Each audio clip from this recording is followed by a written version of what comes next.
오늘은 그의 말을 들으라라는 제목으로 함께 말씀을 나누도록 하겠습니다.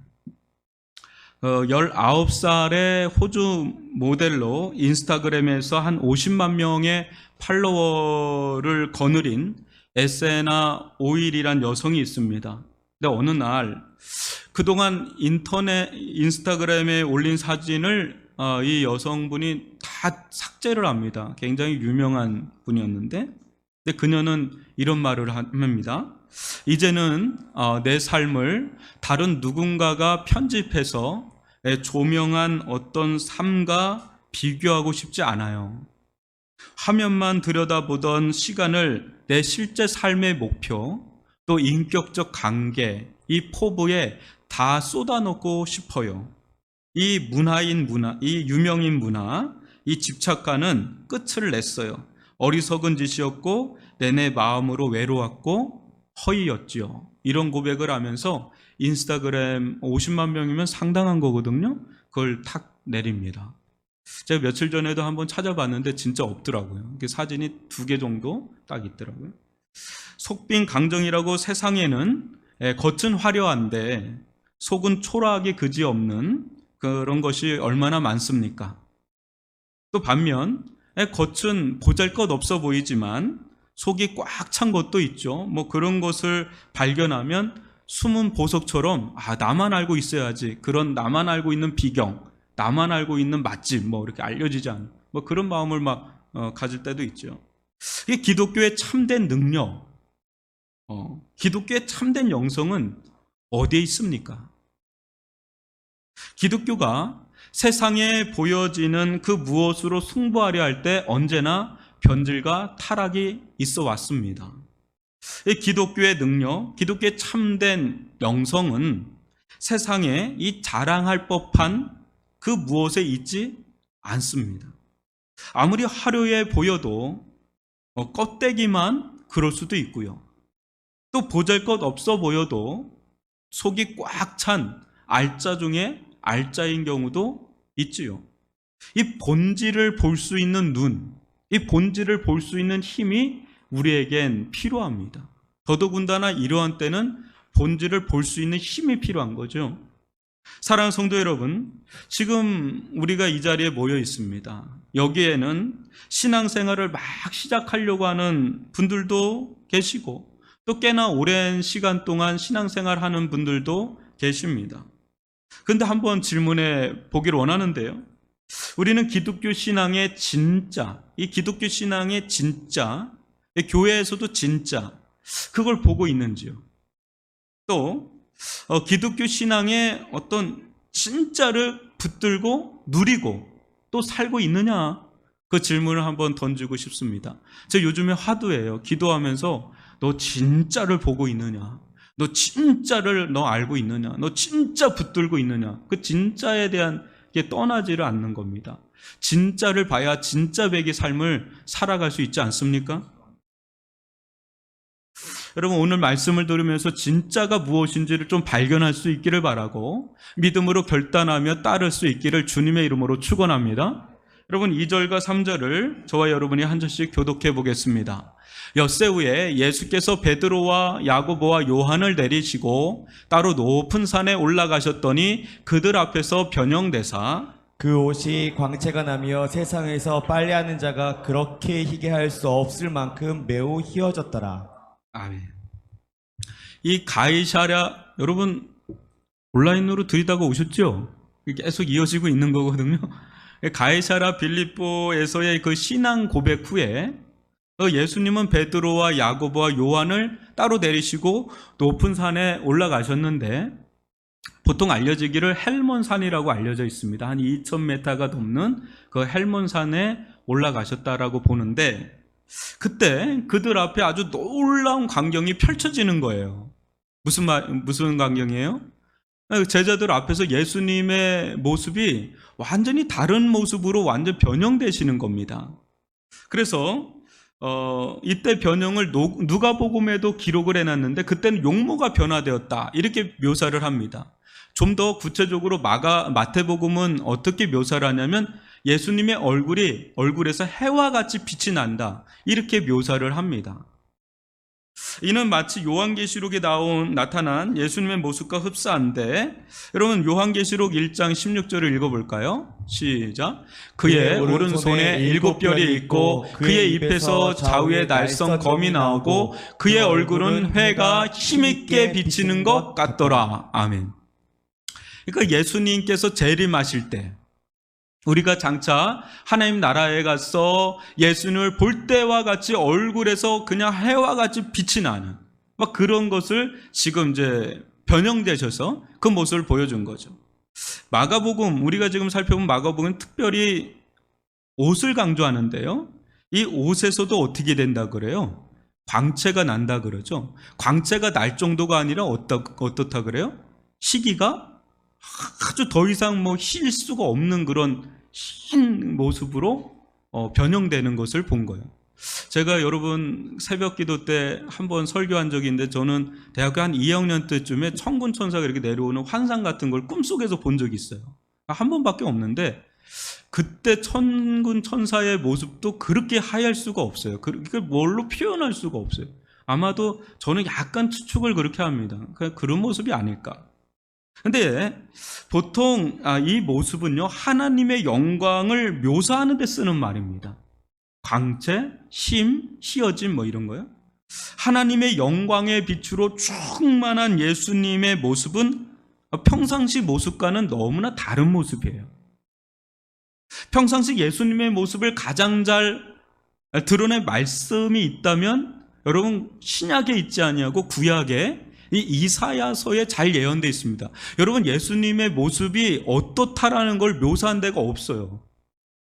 그러니까 이렇게 우리가 보는 성화에 180 쫙 돼가지고 금발에, 그거는 다 서양화적인 거고, 진짜 예수님의 모습을 그나마 보여준 데가 이사야서 52장 14절과 53장 2절인데요. 저와 여러분이 한 절씩 교독해 볼게요. 전에는 그의 모양이 타인보다 상하였고 그의 모습이 사람들보다 상하였으므로 많은 사람이 어떻다 그래요? 그에 대하여 놀랐거니와. 그 다음, 그는 주 앞에서 자라나기를 연한 순 같고 마른 땅에서 나온 뿌리 같아서 고운 모양도 없고 풍채도 없은즉 우리가 보기에 흠모할 만한 아름다운 것이 없도다. 그러니까 우리가 상상하는 예수님은 부활하시고 난 뒤에 영광스러울 때 그 모습이고, 살아생전의 그분의 모습은 아직 33살밖에 안 된 예수님에게 뭐라 그랬는지 아는? 네가 50도 안 됐는데, 이런 얘기를 하거든요. 그 50세 같이 보였다는 거예요. 네, 그렇습니다. 인간의 몸으로 오신 예수님의 겉모습은 이 같을지 몰라요. 그렇지만 마치 우리가 이제 커튼을 걷어내면 그 찬란한 햇빛이 막 쏟아져 내려오잖아요. 그런 것처럼 이 연약한 육신의 그 커튼을 걷어내치면 이 변형 대신 지금처럼 진짜 예수님의 모습이 드러납니다. 그래서요, 실제 변형되었다는 말은 우리가 볼 때 그런 것이고, 그분에게는 오히려 인간의 몸으로, 그러니까 인간의 몸으로 온 것이요, 그분 편에서는 그게 변형되신 거예요. 원래는 이와 같은 모습인데 우리를 위해서 이 땅에 내려오시면서 육신의 장막을 입고 변형돼서 오셨는데, 그거를 걷어내버리면서 자신의 진짜 모습을 지금 잠깐이라도 이 제자들에게 보여준 겁니다. 여러분, 이 지금 제자들이 본 모습이야말로 진짜 예수님의 원래 모습, 여과 없이 그 무엇으로도 가리지 않은 원래의 모습 그대로라는 겁니다. 그렇다면 예수님은 왜 이 시점에서 이 같은 모습을 보여준 것일까요? 왜 그러셨을까요? 우선 너희는 나를 누구라 하느냐, 이 질문을 하시지 않았습니까? 그때 베드로가 뭐라 그래요? 주는 그리스도 신이다, 이렇게 얘기를 합니다. 이 베드로의 고백, 이 베드로, 주는 그리스도십니다.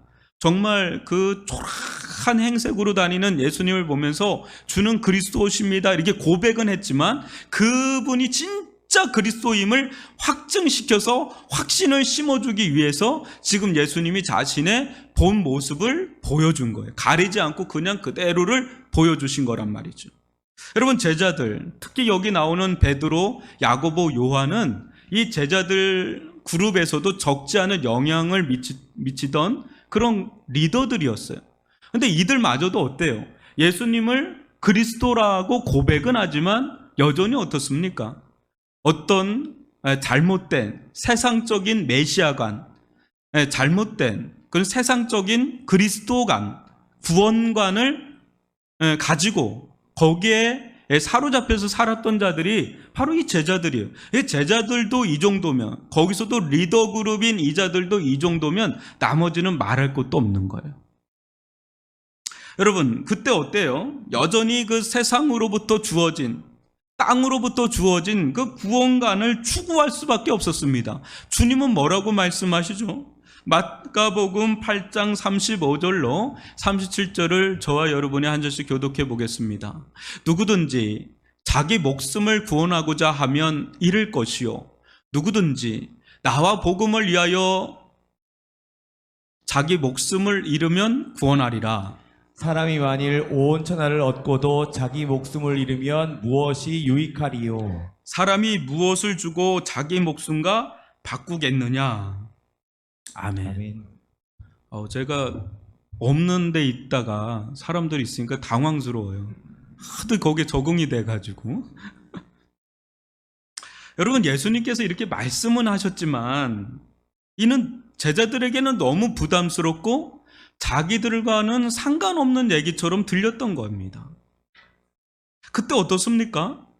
그때 예수님의 말씀을 따른다기보다는 오직 자기 목숨을 위하여 또 어떻게 하든 그 길을 확보하고, 자기 목숨을 구할 수 있는 길을 확보하고 그 자신의 세상적인 육신의 어떤 안위와 생명을 확장하는 그런 세상에서 요구되어지는 구원의 길, 구원의 삶을 살아갈 수밖에 없었단 말이죠. 또 그런 가운데서 내가 이 세상에 사는 이유, 이 세상을 사는 목적도 거기서 다 주어졌단 말이죠. 그것을 벗어나기가 어렵습니다. 또 그때 또 어떻습니까? 여전히 예수님으로부터 주어진 이 구원의 길을 거부할 수밖에 없었습니다. 여러분, 마가복음 8장 33절로 34절을 저와 여러분이 읽어보죠. 사탄아 내 뒤로 물러가라. 내가 하나님의 일을 생각하지 아니하고 도리어 사람의 일을 생각하는도다. 누구든지 나를 따라오려거든 자기를 부인하고 자기 십자가를 지고 나를 따를 것이니라. 예수님께서는 이렇게 말씀하시면서 세상에 대하여는 죽고 예수님에 대하여는 산자로 살라고 하시는데 어떻게 됩니까? 그 길을 거부하고 세상에서 말하는 이 구원의 길을 따를 수밖에 없었단 말이에요. 예수님의 그 모습을 보지 못하는 한 그렇게 살 수밖에 없는 한계된 삶을 살았단 말이죠. 아울러서 세상에서 예수를 믿는다는 것이, 또 교회를 다닌다는 것이 그토록 부끄러울 수밖에 없었습니다. 주님은 마가복음 8장 38절에서 뭐라고 말씀하십니까? 같이 읽어볼까요?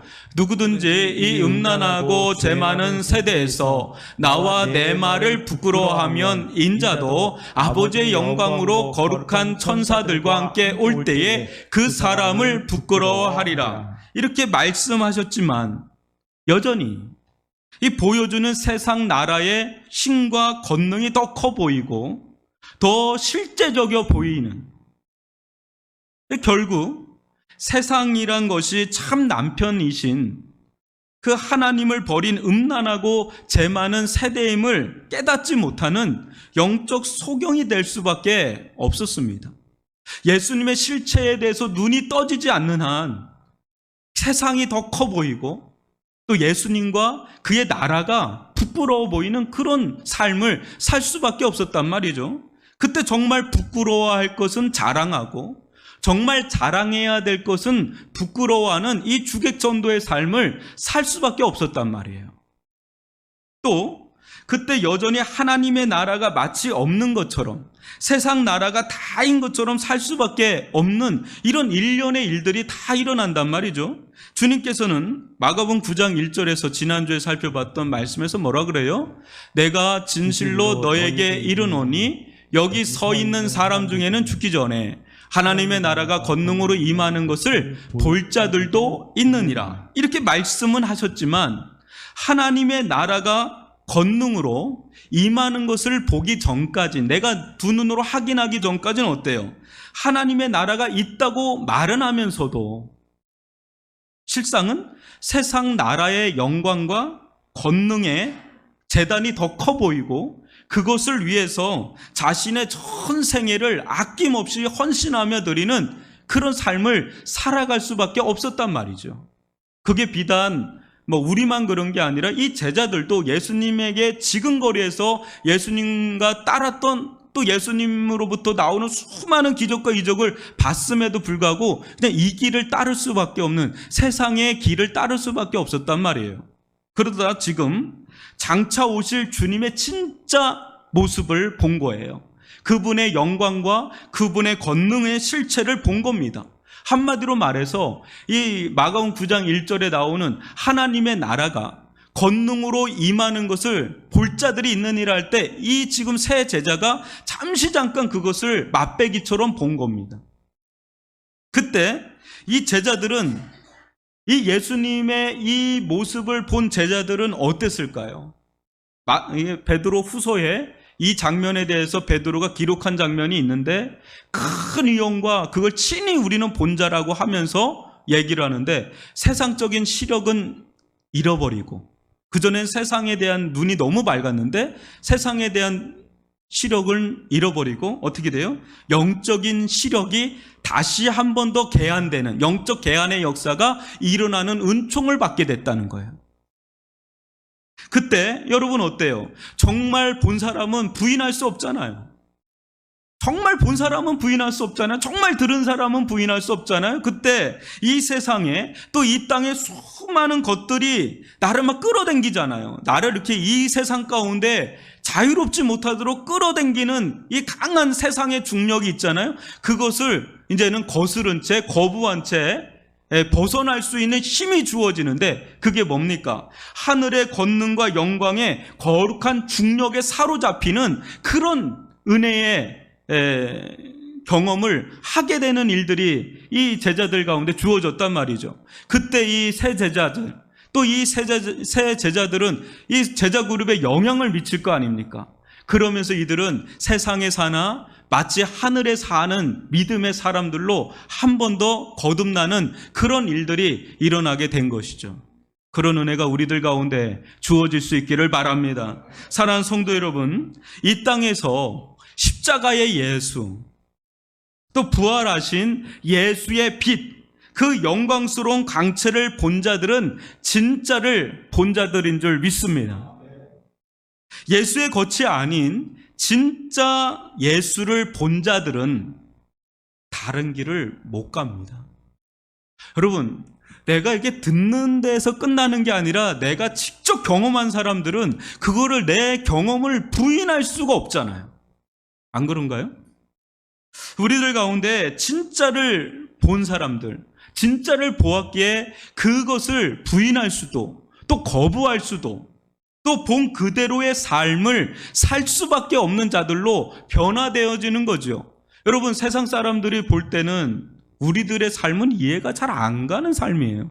어떻게 이 사람들은 이렇게 여기에 모여서 이렇게 신앙생활을 하는지가 웬간해서 이해가 안 가니까 그냥 집에서 드려도 되는 거 아닙니까? 좀 그렇게 하세요. 좀 그만 좀 모이세요 하는데도 불구하고 막 나오는 분들이 계세요. 왜요? 그 나름대로의 신앙이 있는 거죠. 무슨 신앙입니까? 자기가 본 게 있는 거예요. 자신이 들은 게 있는 거예요. 우리들의 모습을 세상 그 무엇으로도 규정하기가 어렵습니다. 왜요? 세상에선 설명이 불가한 자들이 그리스도인인 줄 믿습니다. 여러분 한번 보세요. 고린도후서 4장 6절인데요. 한번 읽어볼까요? 시작. 어두운 데에 빛이 비치라 말씀하셨던 그 하나님께서 예수 그리스도의 얼굴에 있는 하나님의 영광을 아는 빛을 우리 마음에 비추셨느니라. 누구 마음에 비추셨다고요? 우리 마음. 여기서 우리는 누굴까요? 예수를 믿는 자들이에요. 예수를 만난 자들이에요. 그 만난 자들에게 어떤 일이 일어난 겁니까? 하나님의 영광을 아는 빛이 비추이는 그런 일이 일어난 거예요. 지금 베드로와 야고보와 요한만 그걸 본 게 아니라 오늘날 이 시대에 사는 우리들에게도 하나님의 영광을 아는 빛을 예수 그리스도의 십자가 부활의 복음 속에서 보았는 줄 믿습니다. 그 빛이 우리 영혼 가운데 비친 거예요. 그게 비치니까 그 길을 가는 겁니다. 딴 거 없어요. 뭐 많이 배운다고 해서 그 길 가는 것도 아니고 본 거예요. 비춤을 받으면 안 갈 수가 없는 거죠. 여러분 고린도후서 5장 15절도 읽어볼까요? 시작. 그가 모든 사람을 대신하여 죽으심은 살아있는 자들로 하여금 다시는 그들 자신을 위하여 살지 않고 오직 그들을 대신하여 죽었다가 다시 살아나신 이를 위하여 살게 하려 함이라. 아멘. 여러분 이 세상은 다 자기를 위해 살아가는 자들이 아닙니까? 결국은 자기 자신을 위해 살아가는 자들 아닙니까? 그런데 예수님께서는 우리에게 누구든지 나를 따라오려거든 자기를 부인하고 자기 십자가를 지고 주와 복음을 위해 살라고 하는데 이게 가능한 일입니까? 여러분 이건 불가능한 일이에요. 이거는 천지개벽이 일어나도 안 되는 일은 안 되는 겁니다. 그런데 어때요? 이 복음의 능력이 임한 자들, 복음의 영광이 그 빛이 그 영혼 가운데 비춰온 자들, 그 사람들은 아는 거예요. 또 다른 세계가 있구나. 내가 발 딛고 사는 이 세상이 다가 아니구나. 진짜는 따로 있었구나. 진짜를 본 자예요. 이 세상에서 진짜를 본 자고 진짜를 들은 자니까 이 세상에 나를 위해서 살던 삶의 모든 것들을 내려놓고 진짜 배기의 삶의 길을 결단하며 헌신하며 나아가는 일들이 일어나는 겁니다. 아멘이십니까? 그 자들이 바로 그리스도인인 줄 믿습니다. 그 자들이야말로 정말 참된 믿음을 가진 자들인 줄 믿습니다. 그러니까 그 길을 이제 이전에는 내가 나를 위해서 사는 게 내 구원의 삶인 줄 알았는데 예수를 위하여 사는 삶이야말로 구원의 길이고 생명의 길이고 그것이 내가 사는 이유요 목적으로 수정변경된 자들이 그리스도인이란 말이에요. 왜요? 봤기 때문에. 그냥 무작정 달려가는 자들이 아니라 너무나 부인할 수 없는 걸 봤기 때문에 그런 은혜가 우리들뿐 아니라 우리 가족들과 내가 아는 이들 가운데 이 세상에 일어날 수 있기를 바랍니다. 여러분 고린도후서 5장 17절도 읽어볼까요? 시작. 그런즉 누구든지 그리스도 안에 있으면 새로운 피조물이라 이전 것은 지나갔으니 보라 새 것이 되었도다. 새로운 일이 일어난 거죠. 새로운 창조의 역사가 일어난 자들, 그 자들이 바로 복음의 영광의 빛을 봐서 변화된 그리스도인들, 그 자들에게 이와 같은 일이 일어난 겁니다. 하나님께서는 재차 하나님의 나라가 권능으로 임하는 것을 또 보여주는데 4절로 6절입니다. 여러분 저와 여러분이 한 절씩 읽어보겠습니다. 이 엘리야가 모세와 함께 그들에게 나타나 예수와 더불어 말하거늘 베드로가 예수께 고하되 랍비여 우리가 여기 있는 것이 좋사오니 우리가 초막셋을 짓되 하나는 주를 위하여 하나는 모세를 위하여 하나는 엘리야를 위하여 하사이다 하니 이는 그들이 몹시 무서워함으로 그가 무슨 말을 하는지 알지 못함이더라. 여러분 예수님께서 얼굴이 변형되신과 동시에 누가 나타납니까? 갑자기 엘리야와 모세가 등장합니다. 여러분 엘리야와 모세는 물론 엘리야는 죽음을 맞이하지 않고 해오리 바람으로 올라간 자고 모세는 죽었다고는 하지만 그 무덤을 찾을 수가 없는 그런 신비한 죽음을 맞이한 자들이긴 하지만 지금 이들은 부활의 영광 가운데 나타난 구약의 성도들입니다. 이 모습은요, 우리가 장차 우리의 모습을 보여주는 거예요. 우리도 장차 이 모세와 엘리야처럼 부활의 모습으로 나타날 거라는 거죠. 그런데 이 누가복음에 보면 예수님은 이들에게 이 별세에 대해서 얘기하신다고 그래요. 이게 법으로 얘기한다고 나와 있잖아요. 마가복음에는. 근데 누가복음은 조금 더 구체적으로 얘기하는데 별세, 세상을 이별하는 거에 대해서 얘기를 해요. 근데 이 별세가 단순히 내가 세상과 이제 작별할 거다, 내가 세상과 이별할 거다, 이런 측면이 아니라 그 별세라는 단어가 엑소더스로 나와요. 엑소더스 어디서 많이 들어보지 않았습니까? 여러분 출애굽기가 엑소더스라고 나오죠. 그러니까 무슨 말입니까? 이것은 단순한 떠남, 또 작별함, 이제 헤어짐, 요런 게 아니라 탈출해서 빠져나가는 걸 말하는 거예요. 탈출해서 빠져나가는 걸 말해요.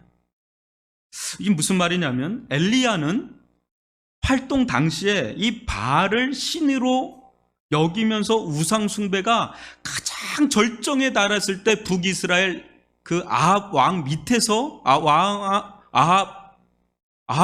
왕 거기서 활동하던 선지자였어요. 거기서 북이스라엘을 이끌어냈던, 또 모세는 어떤 자입니까? 이집트의 이 바로를 신이라고 여겼던 그 이집트죠. 그 이집트로부터 이스라엘을 각각 별세시켰던, 즉 하나님의 백성을 그 세상으로부터 탈출시켰던 선지자들의 대표격입니다. 대표적인 선지자들입니다. 그러니까 마찬가지로 예수님께서도 뭐라는 거예요? 모세와 엘리야처럼 당신의 백성을 이 음란하고 죄 많은 세상에서 별세시키듯이, 그래서 하나님의 나라로 옮겨 이끌어 갈 것이라고 지금 논의하고 있는 것을 보여주는 대목을 우리들에게 보여주는 겁니다. 여러분, 그래서 골로새서 1장 13절을 읽어볼까요? 시작. 그가 우리를 흑암의 권세에서 건져내사 그의 사랑의 아들의 나라로 옮기셨으니. 아멘. 여러분, 이로써 우리가 발을 딛고 사는 이 세상은 어떤 곳임을 알 수 있을까요?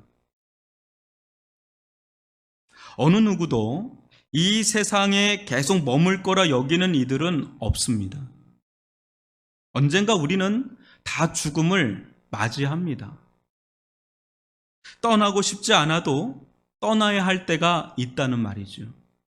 그런데 어떤 이들은 마치 이 세상이 다인 것처럼 삽니다. 또 롯의 아내를 기억하시죠? 미련을 가지고 뒤를 돌아보지 말라고 하는데 미련을 가지고 거기에 집착을 합니다. 이 세상이 다인 것처럼 세상에 대한 미련을 가지고 거기에 집착을 한단 말이죠. 그러나 예수님은 이 세상은 출애굽하듯 벗어나야 할, 탈출하듯 이별해야 할 음란하고 죄 많은 세상이라고 보십니다. 너무 부정적으로, 비관적으로 보시는 건가요? 여러분은 어떻게 이 세상을 바라보십니까? 당시 빌립이나 가이사 아구수도 같은 자들이 만들어 놓은 이 세상이란 존 버년의 철로 역정에서 나오는 이 장망성, 장차 망할 성, 그것과 같다고 보신 거예요. 주님께서 장차 아버지의 영광 가운데 거룩한 천사들과 올 때에, 장차 하나님의 나라가 권능으로 임할 때 세상은 자신들의 죄로 말미암아 말할 수 없는 수치와 부끄러움 가운데 심판받고 말 것입니다. 그런데 그런 세상이 다인 것처럼 산다면 얼마나 허망하겠습니까? 그러하게 세상에서 영원히 살 것처럼 뿌리박기를 하지 말라는 거예요. 저는 일부 예배 끝나고 제 방에 가서 조금 준비하면서, 그래, 이 세상은 임대료 내듯 살아야 되는구나. 월세 내듯 살아야 되는구나. 언제든지 떠날 수 있는 그런 마음이 좀 들더라고요. 여러분, 예수님은 사랑과 열심을 따라서 한 영혼 한 영혼을 세상으로부터는 별세시키고 하나님의 나라로는 접붙이는 거룩한 옮겨 신기를 지금도 하고 계시는 줄 믿습니다. 우리도 원래 세상에 뿌리 박았던 자들 아닙니까? 근데 우리들 가운데 어느 날 예수님의 복음이 다가왔죠. 그 복음이 다가왔을 때 그 능력이 우리를 세상에서 뽑아서 마치 시냇가에 심은 나무처럼 하나님의 나라로 옮겨 신기로 해서 이렇게 예배드리며 하나님을 위해서, 주님을 위해서 이렇게 예배드리며 나가는 거 아닙니까? 여러분, 세상을 우리는 부러워할 것이 아니라 불쌍히 여겨야 됩니다. 세상으로 나아가는 이들을 보면 볼수록 점점 더 마음에 찢어지는 고통을 가지고 그들에게 생명의 길을 전해야 되는 것이 바로 오늘날 교회입니다. 여러분, 코로나로 인해서 교회에 부정성이 있는데 그 중에 하나밖에는 저는 없다고 봅니다. 뭐냐면 이 밀집된 형태에서 있는 그 형태의 문제지, 교회 안에서 이루어지는 모든 신앙의 행위와 내용들, 말씀은 부정으로 보면 안 됩니다. 부끄러워하면 안 되는 거죠. 그렇게 볼 때 모든 세상의 그런 형태들을 우리는 좀 우려하면서 사회적 거리두기를 해야 되는 것뿐이지, 교회 그 자체는 영광스러운 곳인 줄 믿습니다. 교회가 서야만이 세상에 생명의 구원의 역사가 일어난다는 걸 본다면 교회는 우뚝 서야 되는 줄 믿습니다. 여러분, 하나님의 나라가 권능으로 임하는 것이 예수님의 변형 사건을 통해서, 또 어때요? 엘리야와 모세의 등장으로 나타났다면 마지막으로 또 하나님의 나라가 권능으로 임하는 것이 나오는데 7절과 8절입니다. 한번 읽어볼까요? 시작. 마침 구름이 와서 그들을 덮으며 구름 속에서 소리가 나되 이 내 사랑하는 아들이니 너희는 그의 말을 들으라 하는지라. 문득 들러보니 아무도 보이지 아니하고 오직 예수와 자기들 뿐이었더라 합니다. 여러분, 예수님께서 변형되시고 또 모세와 엘리야가 나타나고 그런가 동시에 어떻습니까? 구름이 이 제자들을 덮는데, 이 구름이 이렇게 덮는다 그럴 때 이 표현은 성경에서 전형적으로 하나님의 임재, 하나님의 신현, 하나님의 영광의 나타남을 보여주는 장면이에요. 여러분, 출애굽기 24장 16절을 읽어볼까요? 시작. 여호와의 영광이 시내산 위에 머무르고 구름이 엿새 동안 산을 가리더니 일곱째 날에 여호와께서 구름 가운데에서 모세를 부르시니라. 아멘. 또 출애굽기 40장 34절과 35절을 읽어보죠. 시작. 구름이 해막에 덮이고 여호와의 영광이 성막에 충만하매 모세가 해막에 들어갈 수 없었으니 이는 구름이 해막 위에 덮이고 여호와의 영광이 성막에 충만함이었으며, 마치 이 장면을 연상시키듯 이 제자들에게 이 구름이 와서 덮으면서 하나님의 임재, 하나님의 셰키나, 그게 지금 이루어지고 있는 겁니다. 또 이 가운데 하나님께서 말씀을 하시죠. 이는 내 사랑하는 아들이니 너희는 그의 말을 들으라. 이 장면은 여러분 또 어디서 연상이 됩니까? 어느 장면이 연상이 또 되십니까? 마가복음 1장 9절에서 11절에 보면 예수님께서 세례를 받고 나오실 때 똑같은 말씀을 주십니다. 그런데 그때 장면과 지금 장면의 차이가 하나가 있어요. 그게 뭐냐면 그때는 누구 들으라고 그 말씀을 하신 거죠? 예수님 그분 자신이에요. 예수님 그분 자신에게 메시아의 길을 확신 있게 갈 수 있게 하도록 하나님께서 친히 나타나셔서 너는 내 사랑하는 아들이요, 내 기뻐하는 자라, 이렇게 얘기하면서 예수님에게 말씀하셨다면 지금 이 말씀은 누가 들으라고 하는 말씀일까요? 제자들입니다. 지금 이 세 번의 영광은 다 제자들을 위한 겁니다. 제자들이 예수를 그리스도라고 확신하게 믿고 그분이 제시하신 길을 확고부동하게 가게 하기 위해서 믿음과 용기를 불어넣고 있는데, 마지막 활용 정점으로 이는 내 사랑하는 아들이니 너희는 그의 말을 들으라, 이렇게 한 겁니다. 하나님께서 제자들에게 하나님의 나라가 권능으로 임하는 것을 연거푸 보여주다가 마지막 이 쐐기를 박듯이 친히 임재하셔서 이 말씀을 주신 이유가 뭘까요? 이 말씀을 주신 이유가 뭘까요? 이 또한 제자들에게 예수가 그리스도이심을, 세상의 그리스도이심을 믿도록 하기 위함입니다. 세상살이라는 것이 뭘까요? 세상살이. 제가 얼마 안 살았지만 우리 어르신들을 두고 이런 얘기 안 된 게 죄송하지만 세상살이라는 것이 무엇일까요? 결국 자기가 최종 권위를 어디에 또 누구에게 두고 사느냐? 권위 싸움. 이 권위입니다. 권위를 어디에 두고 있느냐? 이 무슨 말이냐면 세상을 살아가면서 사람들은 저마다 나름대로의 좀 권위 있게 여기는 것들이 있습니다. 여러분들은 뭘 권위 있게 여기시는지 좀 모르겠습니다. 여러분들은 어때요? 어떤 사람은 자기에게 권위를 부여합니다. 그러니까 내 생각이 내 뜻대로 내 마음대로 이 살아가는 게 인생이야. 그러니까 자기에게 무한한 권위를 주고 자기가 하고 싶은 대로 살아가는 이들도 있고요. 또 어때요? 정말 존경하고 따르고픈 분들이 있잖아요. 영향을 주는 사람들이 있다고요? 그 사람들이 자기는 권위자예요. 그게 부모가 됐던 뭐 멘토인 누가 됐던 누가 있단 말이죠. 또 어떤 사람은 돈이에요. 돈이야말로 진짜 권위야. 권력이야말로 진짜 권위야. 또 성공이야말로 진짜 권위야. 명예야말로 진짜 권위야. 그게 자기를 지탱해주고 자기에게 영향을 주는 것들이 있단 말이에요. 어떤 사람은 국가예요. 국가가 뭐 얘기하면 그대로 따라가는 거예요. 조직, 어떤 자기가 몸담고 있는 조직과 사회가 있지 않습니까? 또 어떤 사람은 과학입니다. 여전히 과학이 뭐라 그러면, 지식이 뭐라 그러면, 이성이 뭐라 그러면 합리주의가 우리가 따라가야 될 겁니다. 아니에요. 경험주의가 우리가 따라갈 거예요. 뭐 다양하게 자기가 권위를 부여하는 대상이 있단 말이에요. 여러분들은 뭐가 있습니까? 그것은요, 이 각박한 세상살이에 적어도 나에게는 그리스도와 같은 거예요. 구원자와도 같은 거예요. 그것이 내 삶을 규정하고 내 삶을 살 수 있게 하는 것 같아요. 내가 살아가야 할 이유와 목적도 부여합니다. 그리고 내가 가는 길에 대해서 방향을 제시합니다. 이렇게 가라고. 그리고 그 길에 대해서 힘과 용기를 북돋아주는 것들이 저마다 다 있단 말이에요. 그런 게 없으면 우리 인생은 무너지잖아요.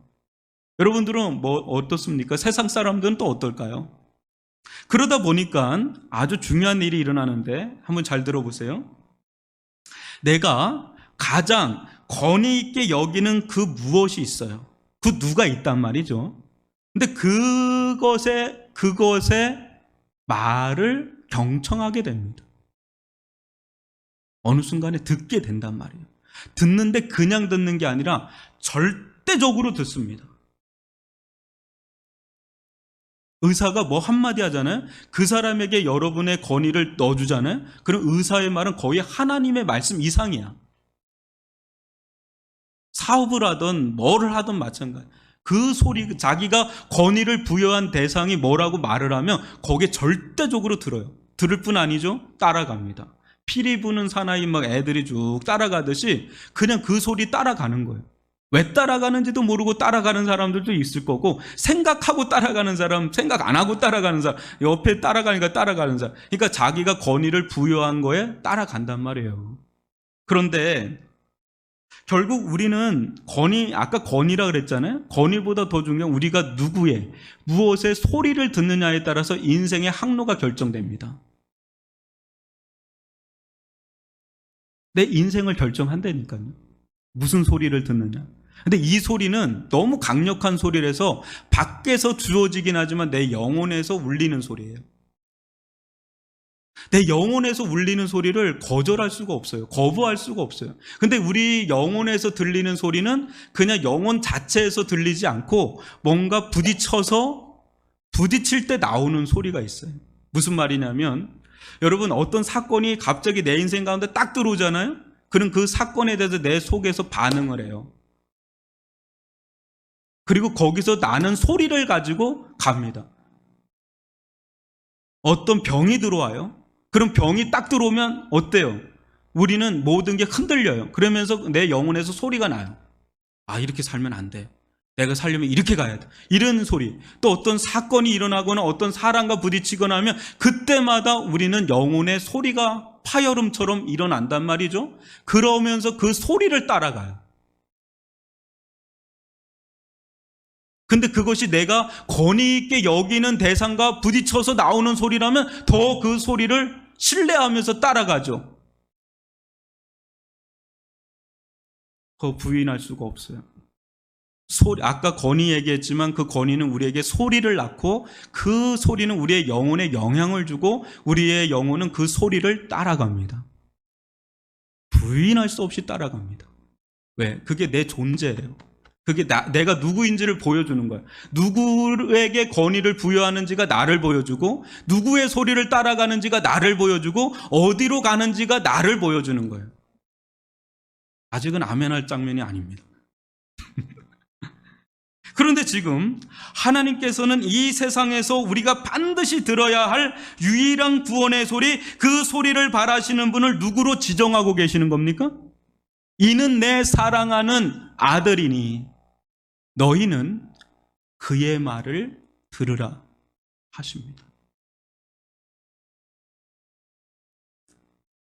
얼굴이 해와 같이 변하고 그 옷은 그 무엇으로도 비교 불가한 광채가 나면서 부활한 모습으로 나타난 엘리야와 모세와 이야기하시는 그 예수, 그가 바로 가이사 아구수도와 같은 세상 지도자들과는 비교도 되지 않는 절대적 권위를 지닌, 하나님과 동등한 신적 권위를 지닌 유일한 그리스도 구원자이니 너희는 그의 목소리를, 그의 음성을, 그의 소리를, 그의 말을 들으라고 하시는 겁니다.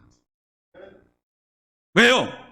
그 소리가 언젠가는 세상 모든 것들의, 세상 나라의 실체를 완전히 폭로할 날이 올 것이고, 세상의 실체를 드러낼 것이고, 판단할 것이고, 심판을 할 것이고, 절대적인 기준 역할을 할 것이기 때문에 너희는 그의 말을 들으라 하십니다. 사랑하는 성도 여러분, 여러분들은 어떤 소리를 들으며 사십니까? 요즘에 여러분들에게 어떤 소리가 그렇게 압도적으로 여러분들을 주장하고 있는지요? 그것은 비단 들리는 데서만 끝나는 것이 아니라 여러분들의 삶과 부딪혀서 나오는 소리입니다. 그때 우리들은 어떤 상황 속에서, 어떤 사건 속에서, 어떤 환경 속에서, 어떤 만남 속에서 들어올 때 우리 영혼은 막 소리를 내지르지요. 그 소리가, 어떤 소리가 여러분들에게 주로 들리십니까? 하나님의 아들의 소리가 들리십니까? 아니면 내 영혼에서 들리는 소리가 들리십니까? 아니면 세상에서 들리는 소리가 더 압도적으로 여러분들의 귓가를 때리고 있습니까? 저는 아무쪼록 이 자리에 모여 있는, 또 온라인으로 예배드리는 모든 이들이 하나님의 아들 예수 그리스도의 음성을 들을 수 있기를 바랍니다. 거기에 압도될 수 있기를 바랍니다. 그때 어떤 일이 일어나는지 요한복음 5장 25절을 보십시오. 같이 읽어볼까요? 시작. 진실로 진실로 너희에게 이르노니 죽은 자들이 하나님의 아들의 음성을 들을 때가 오나니 곧 이때라. 듣는 자는 살아나리라. 뭐라고요? 듣는 자는 살아나리라. 어떤 음성을요? 하나님의 아들의 음성을 듣는 자는 뭐라고요? 죽은 자들도 살아납니다. 여기서 죽은 자들은 세상 사람들을 가리켜요. 산다고 하나 죽은 자들이라는 거예요. 예수님 보실 때. 근데 그 자들도 어느 날 하나님의 아들의 음성을 들을 때 듣는 자는 살아날 줄 믿습니다. 사망에서 생명으로 옮겨지는 일들이 일어나고 심판에서 영생으로 옮겨지는 일들이 일어나게 된단 말이죠. 듣는 자는 살아납니다. 하나님의 아들의 음성을 들을 수 있기를 주님의 이름으로 축원합니다. 그렇다면 우리가 정말 들어야 할 주님의 말씀은 무엇이 있을까요? 여러분 다 있겠지만 지금 너희는 그의 말을 들으라 한다 그럴 때 아까 여러분 주셨던, 지난주, 지지난주 계속해서 주셨던 그 말씀입니다. 뭐예요? 예수님의 십자가의 고난과 죽음, 또 부활하심에 관련된 이 복음이란 말이에요. 복음 중에 복음인 십자가 부활의 복음. 이 복음을 듣고 깨닫는 자는 어때요? 자신이 보이기 시작합니다. 세상이 보이기 시작합니다. 아울러서 예수가 보이기 시작합니다. 자신과 세상이 얼마나 하나님을 떠난 소망 없는 죄인인지를 보게 되고, 아울러서 또 자신과 세상을 위해 아낌없는 희생으로 사랑하시는 주님이 보입니다. 세상 나라가 그때 그는 이전과는 다른 권위에 들어가게 되죠. 다른 영향권으로 들어가게 되는 일들이 일어나게 되지요. 세상 나라가 아닌 하나님 나라의 이 통치와 다스림, 인도하심을 받기 시작합니다. 우리가 예수님을 만나기 시작하면 다른 게 들리기 시작하고 다른 게 보이기 시작하고 그 길을 따라가게 되는 일련의 일들이 일어나게 되지요. 주와 복음을 위해 전 인생과 생명을 들여도 아깝지 않음을 압니다. 억지로가 아니에요. 그렇게 살게 돼요, 그냥. 여러분, 복음은 하라고 하는 게 아니라 그렇게 되는 게 복음입니다. 복음을 경험하면 사람의 존재가 변화돼서 그냥 그렇게 돼요. 하나님을 위해 살고픈 마음이 일어나고 주님을 위해 살고픈 마음이 일어나게 되고 세상이 이제 시시해져 버리고 하나님의 나라가 너무 매력적으로 다가오는 거예요. 너무 아름답게 다가오는 거예요. 세상의 영광을 보다가 하늘의 영광을 보니까 예수 그리스도의 영광의 실체를 보니까 그 길을 따라가지 않을 수가 없이 매료가 되는 겁니다. 그게 복음의 능력인 줄 믿습니다. 휘둘리지 않아요.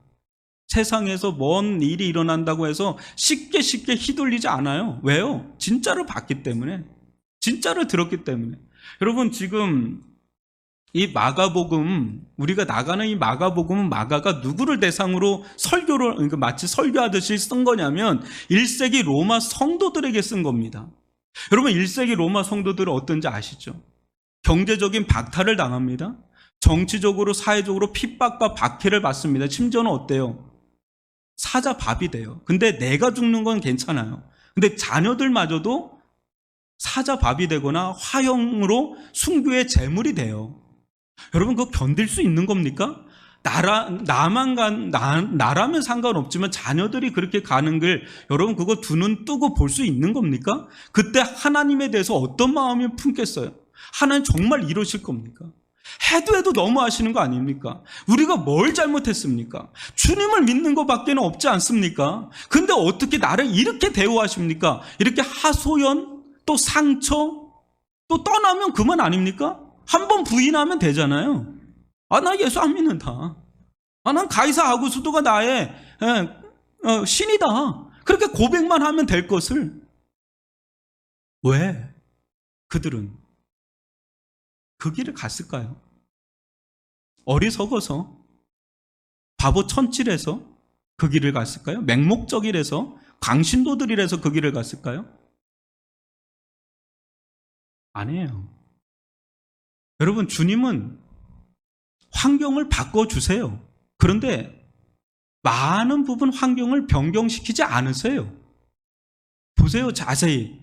성경을 한번 자세히 보시면 환경을 바꿔주시기도 하지만 환경을 변화시키지 않으세요. 믿음이 없어서가 아니에요. 예수님, 12제자들, 또 1세기, 또 북한에 있는 수많은 성도들, 그들의 인생을 어떻게 설명할 수 있겠어요? 하나님은 우리를 변경시키십니다. 너에게 진짜 그리스도는 누구냐? 너에게 진짜 권위 있는 자는 누구냐? 네가 정말 이 세상의 주인이라고 생각하는 자는 누구더냐? 너는 누구의 말을 듣는 자냐? 누가 진짜 인생과 참된 생명을 주는 자이더냐? 우리에게 질문하는 거예요. 죄송하지만 이 코로나 속에서 얼마나 많은 어려움이 있습니까? 물론 그렇지 않은 분들도 있지만 이 자영업 쪽으로 가는 분들은 너무너무 타격이 큽니다. 저는 우리 교회를 놓고도 기도를 합니다. 그런데 하나님이 저에게 주시는 말씀이 뭐냐면, 너 왜 자꾸 환경을 바꿔달라고 기도하냐 이거예요, 저한테. 너희 교회 너희 교회가 아니죠. 우리 교회가 정말 복음의 능력에 사로잡혀 있는 교회라면 우리가 당해 있는 모든 고난과 어려움은 다 이기고도 남는다. 충분히 너희 자꾸 새가족이나 이런 사람들 바라보지 말아라. 너희들로도 충분하게 이길 수 있다. 이런 마음을 주십니다. 정말 그렇습니까? 복음은 그런 능력이 있습니까? 우리가 정말 복음으로 변화된 사람들, 복음의 능력에 사로잡혀 있는 자들이라면 우리만으로도 충분히 세상을 이겨낼 수 있습니까? 이겨낼 수 있다라는 거예요, 자꾸. 이겨낼 수 있다는 거예요. 근데 그게 더 복이에요. 왜요? 우리 존재가 커지잖아요. 우리 존재가 더 단단해지잖아요. 믿음으로 더 단단해지잖아요. 이게 진짜 아닙니까? 그래서 감사한 거예요. 그래서 감사한 겁니다. 사랑하는 성도 여러분, 이 1세기 성도들은 세상에 수많은 권세 있는 권위 있는 소리 앞에서도 잠잠했어요. 왜요? 안 들려서 잠잠한 게 아니라 잠잠했어요. 왜요? 자신들의 영혼 속에 더 크게 들려오는 것이 있었기 때문에, 자신들의 영혼 속에 예수의 음성이 더 크게 들려왔기 때문에, 거기에 더 압도되어 있었기 때문에, 심지어 자기들이 죽어도, 자기 자녀들이 어떻게 돼도 그들은 그 길을 부인할 수 없이 그 길을 간 거예요. 그런 은혜가 우리들 가운데 주어질 수 있기를 바랍니다. 환경과 조건을 이겨낼 수 있는 영적인 내공이 우리들 가운데 있기를 바랍니다. 그럴 때 문제는 뭐냐면, 우리의 권위를 누구에게 두고 있느냐, 실질적인 권위는 누구에게 두고 있느냐, 그 권위자에게 무슨 소리를 듣고 있느냐, 그 소리 싸움이에요. 그 소리 싸움. 사랑하는 성도 여러분, 예수 그리스도의 진짜 모습을 본 자는 다음과 같이 말할 수밖에 없습니다. 사도행전 4장 19절로 20절을 한번 읽어볼까요? 시작. 베드로와 요한이 대답하여 이르되, 하나님 앞에서 너희의 말을 듣는 것이 하나님의 말씀을 듣는 것보다 옳은가 판단하라. 우리는 보고 들은 것을 말하지 아니할 수 없다 하니. 아멘. 이 시대의 영적 소음공해가 얼마나 심한지 모릅니다. 아무 소리나 덥석덥석 들으면 안 되는 시대에 있어요. 여러분, 저는 이 말씀을 준비하면서 이런 마음이 들더라고요. 여러분들에게 좀 질타를 받고 싶다. 어떤 질타를 받고 싶냐면, 목사님, 하나님의 말씀을 가감없이 전하십시오. 용기 있게 전하십시오. 흔들리지 말고 순전하게 전하십시오. 하나님의 말씀은 이런데 왜 목사님은 세상에 사람들의 듣기 좋은, 이렇게 해야 사람들이 듣기 좋을 거라고 생각하고 자꾸 그 말씀을 순전하게 전하지 않고 자꾸 비껴서 전하십니까? 저는 목사님이 하나님의 말씀을 가감없이 순전하게 흔들림 없이 전하기를 바랍니다. 왜요? 그 길만이 생명의 길이고 구원의 길이니까 말이죠. 이렇게 저에게 질타했으면 좋겠어요. 그렇게 하시기를 바랍니다. 왜요? 저도 그 구원의 길, 생명의 길을 가고 싶고, 제가 목양하는 여러분들도 구원의 길과 생명의 길로 이끌어주고 싶기 때문에 그래요. 사람의 많고 적음이 아니에요. 순전한 하나님의 말씀, 예수 그리스도의 말씀을 듣고 따라가는 저와 여러분이 될 수 있기를 주님의 이름으로 축원드립니다. 그 길만이 생명의 길이 되고 능력의 길이 되고 우리에게 구원을 가져다 준 참된 길이 되는 줄 믿습니다. 기도하겠습니다.